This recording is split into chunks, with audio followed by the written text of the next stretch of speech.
One અને પર્યાવરણ રાજ્યમંત્રી મુકેશભાઈ પટેલે ધારાસભ્ય શ્રી સંદીપભાઈ દેસાઈની ઉપસ્થિતિમાં 84 તાલુકાના ઈચ્છાપોર રેલવે ચોકડી ફાટકનું લોકાર્પણ કરી ટુ વે રસ્તા પર આવાગમન માટે વાહનોને ફ્લેગ ઓફ આપી પ્રસ્થાન કરાવ્યું। હજીરા કાંઠા વિસ્તારના મોરા, દામકા, ભટલાઈ, સુવાલી, રાજગરી, જૂના ગામ, વાંસવા, હજીરા અને ડુંગરડી સહિતના 9 ગામોના તેમજ હજીરા સ્થિત વિવિધ ઔદ્યોગિક એકમોના કર્મચારીઓને રસ્તો ખુલ્લો મુકાવાથી રોજિંદા વાહન વ્યવહારમાં સુગમતા થશે।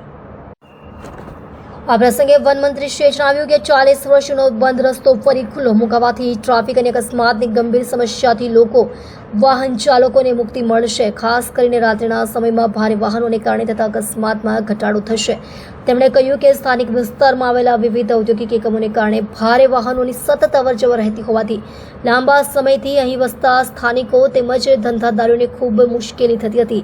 તેમજ ભારે વાહનોને કારણે રસ્તા પર ખાડા પડવાથી અને ઓવરબ્રિજ માત્ર પલસાણા જતા વાહનો માટે હોવાથી ટ્રાફિકની સમસ્યા ઉદ્ભવી હતી।